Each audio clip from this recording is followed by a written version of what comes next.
and welcome to video 18. Yes, 18. 2 9s, 3 6s, or 6 3s. All and anybody in the numerology department knows that 3, 6, and 9 are very, very strong, very powerful numbers. Different meanings, but very strong. If I remember correctly, I don't know much about numerology. But anyway, I would like to start with a tribute to the late Keith Emerson, who passed away about a month ago-ish. And I hope he's not standing behind me going like this. It was a song he really didn't care for, a song he didn't really like. It was kind of a last-minute song that made it on the album. Of course, it happened to be one of their biggest hits. The song was written by Greg Lake. And crazy killer keyboard solo at the end. But anyway, so let's get on with it. This is Lucky Man by Emerson, Lake, and Palmer. My version, anyway.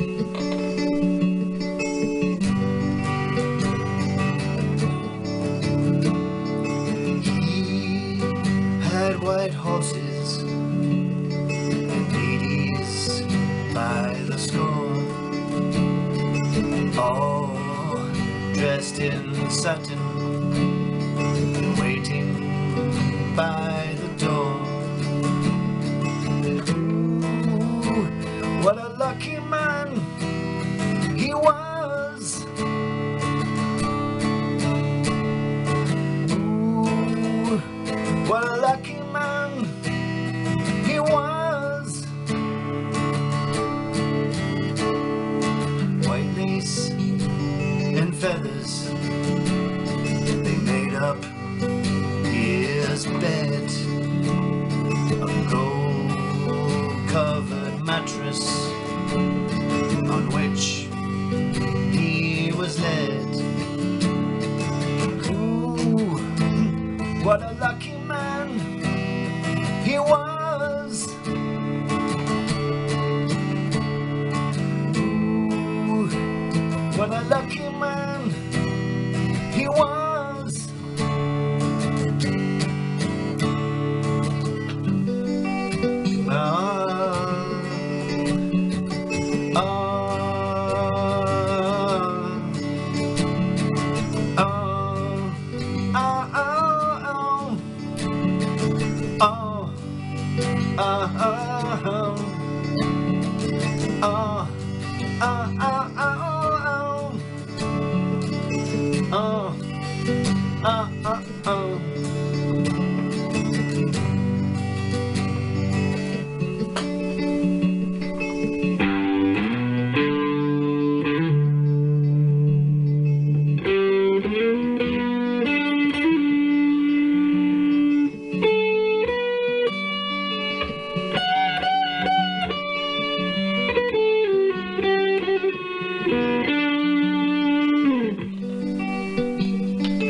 Fight wars for his country and his king, of his honor and his glory, the people would sing. Ooh, what a lucky man he was. Ooh, what a lucky man he was.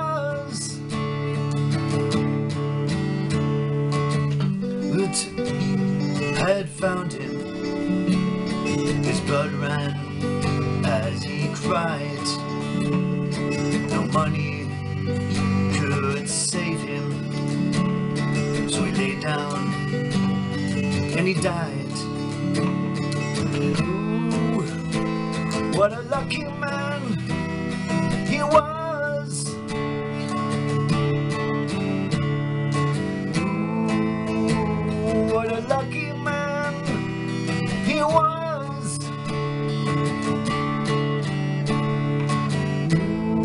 Ooh, what a lucky man he was.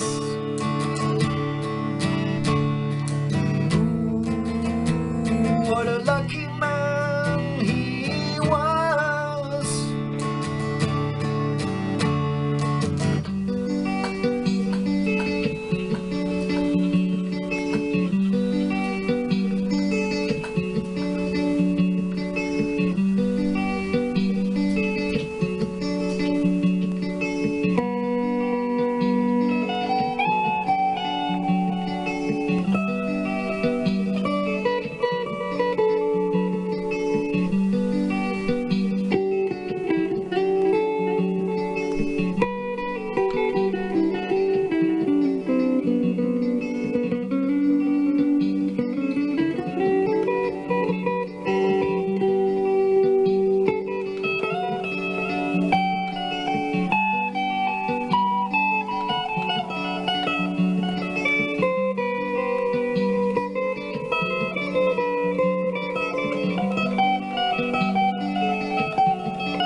What a lucky man he was.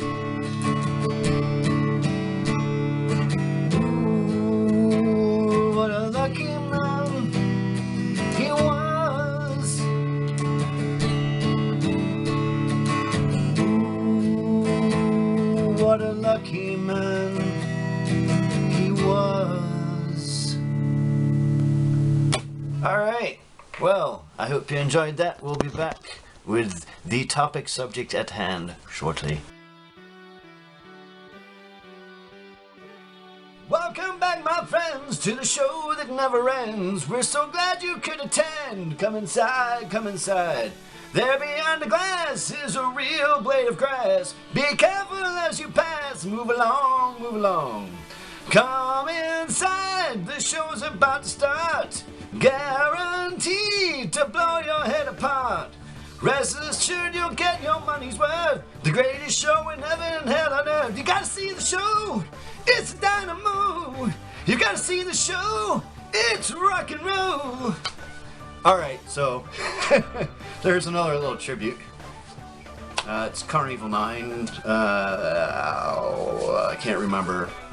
Impression 1, Part 2, or something like that. Alright, so we are here to tonight's topic, which I'm really kind of excited about. As you can see, this is going to be the first part. So I guess we'll get on with it. So yes, we are talking about magic. Now, I'm not talking about pulling rabbits out of hats or sawing women in half or making somebody disappear here and reappear there. I'm not talking about the illusionists like Chris Angel or Blaine or Copperfield who walk on water and have meat hooks coming out of their back and all sorts of strange things. And I'm not even talking about Wicca or witchcraft or spell casting or anything. I'm not, none of that, not at all. Got my notes. No. Now, see, the magic I'm talking about, okay, is, sorry, my brain's a little fried. Go back to my notes for a second. Now, see, magic already exists by my definition, and there's many people out there who use it already.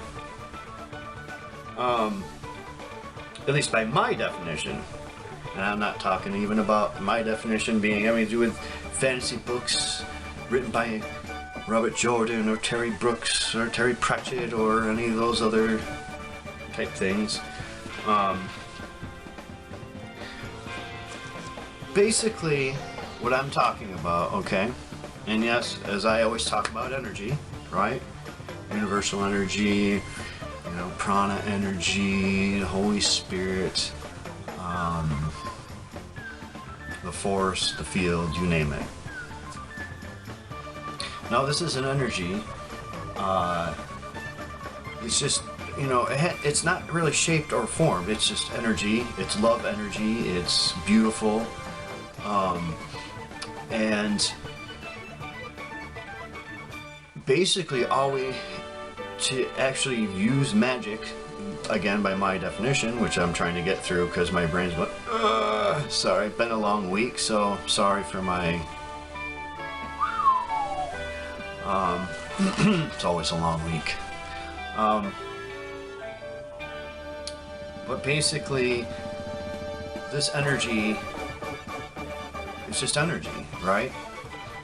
So we can shape it, okay? Think about it like, you know, like your electric company, right? They send electricity right through your house, and it goes to all your outlets and everything, and then you have a light, and you turn the light on, you turn the light off, you turn it on. Now you see that energy is going from just electrical energy and going in and with all the things that are in it, like your laptop or your or whatever, TVs, right? They basically transform that pure energy or man-made energy into something else. It transmute that energy. So you have a light, or your TV works, or your computer works, or my music equipment, or your refrigerator, stove, and you know, anything like that. So that's what we have. That's what we can do with the field energy, the goddess energy, whatever it is you want to call it. It's the energy, it's there. We just have to attune ourselves in a certain way. Now, what I was getting to is that people already use it. Now, there's already stuff out there.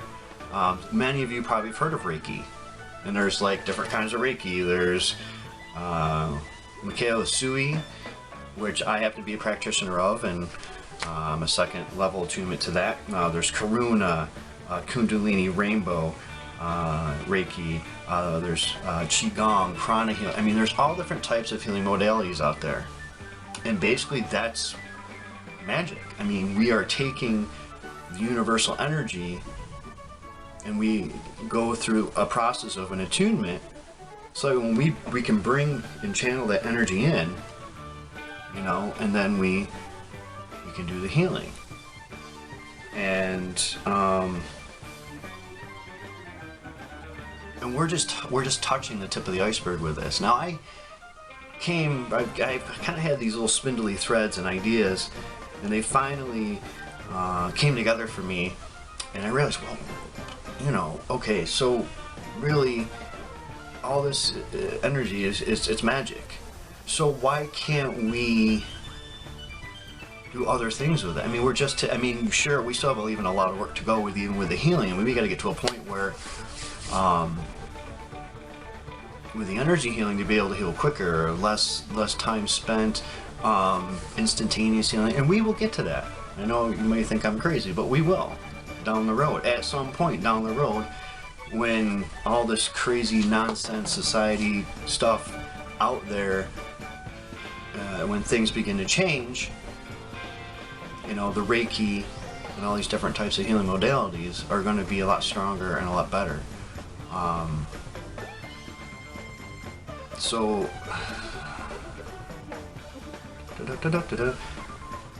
having said that, so again, so you know, why can't we, you know, do things like levitation or telekinesis, or, I know it sounds silly, but even silly things like shooting lightning out of our hands, or fireballs, or, you know, I used to play Dungeons and Dragons. We had magic missiles and Big B's hand spells, and I mean, all these different things that are out there. Really, it's just a matter of attuning ourselves to that energy. You know, become the, oh, I can't think of what you want to call it, but, you know, energy comes through us and we change it into whatever form it is we want to do with it and make it happen, you know. And a lot, and the other part of the theory that I was kind of putting together is, okay, so we get this energy coming in, and I think our emotions, again, like I said, our emotional energy is far, far stronger than our mental energy. So taking the energy in and just thinking is not going to work. Of course, it's funny because I watched the show once. That's where the dearie comes in. Yes, dearie. Well, always remember, magic comes with a price. So anybody who watches that show, that's where that's from, or who don't watch that show, I should say, that's where that comes from. But even it's funny because I was coming up with this theory and I was watching one of the episodes and they had mentioned that magic comes from the heart, not the brain, which I thought, that's too coincidental. Of course, I don't believe in coincidence, so there's always a reason behind everything. No, I know I'm gonna quote this, and I know it's silly. I've quoted this before and said stuff to people about this, and they're like, "Oh, it's just a movie." Yeah, it is just a movie. Always remember it. Life imitates art, and art imitates life, or however that saying goes. That, you know, in life these things can happen. You know, that, you know, it's a matter of perception, and it's a matter of knowing and trying to figure out how these things work. Now I'm talking about Star Wars, okay? Yes, I'm a big fan. And two quotes I want to say, because I do find them to be very poignant and very true to this whole magic, universal energy, magic, whatever you want to call it. I'll probably come up with my own particular name for it. But Ben, from episode 4, Ben Kenobi says, well, it's an energy field created by all living things. It surrounds us, penetrates us, it binds the galaxy together. Which is true with the field of the universal energy. It's what makes it go. Now Yoda says something similar. I would try to do my best Yoda voice here. From my ally is the Force, and a powerful ally it is. Life creates it, makes it grow. Its energy surrounds us and binds us. Luminous beings are we, not this crude measure. You must feel the Force around you. Here, between you, me, the tree, the rock, everywhere. Yes. Again, same idea. Okay, yes, I know it's just a movie, but, you know, think about it. And especially anybody out there who does Reiki or believes in Reiki. You know, and even if you don't believe in Reiki, it will work. You can ask my mother. did Reiki on her once on her knee, and she, a long time ago, she was visiting, and she thought I was nuts. And I saw, and then all of a sudden she felt a tingling sensation and the coolness in her knee, and it felt a lot better. So it does work, even if you think it's crazy. And I know this is kind of short, but this is just a part one. This is hopefully an idea that I can develop, and as I start to figure things out, how to attune myself to certain energies and what I'm going to focus on, I will do updates. Hopefully, I'm hoping at least once a month I'll have figured something out so I can do another video on it. And I may have mentioned in some of my videos, I had a reading done once about 5 or 6 years ago. And interestingly enough, I think her name, I can't remember, Elva? I think her name was Elva. And she, numerous times in the reading, and first she said to me, well, I keep getting that you are the Wizard of the Diamond Mine. I'm like, what? And she kept saying, you know, and she said, you'll figure out what the Wizard of the Diamond Mine means down the road. Hopefully, with this whole magic idea, hopefully I'm getting closer. I feel like I'm getting closer. And anyway, and now for all of those people who are wondering if you can see that those lights are a diamond. And I will show you the picture. My house is a mess, but as you can see, there is my wizard.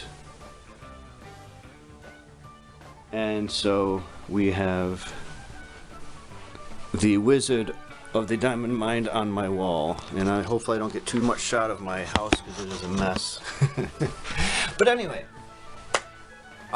so yeah, I think that's about it. Yeah, like I said, it's a crazy theory, but hey, if I can make it happen, I'm gonna do it. And again, I will give updates as I figure things out. So I hope you enjoyed my tribute to Keith Emerson. One of my favorite bands, you know, top 10 bands. So I had to do a little something. And so I will say good night, good day, good morning. Hope you're sleeping well.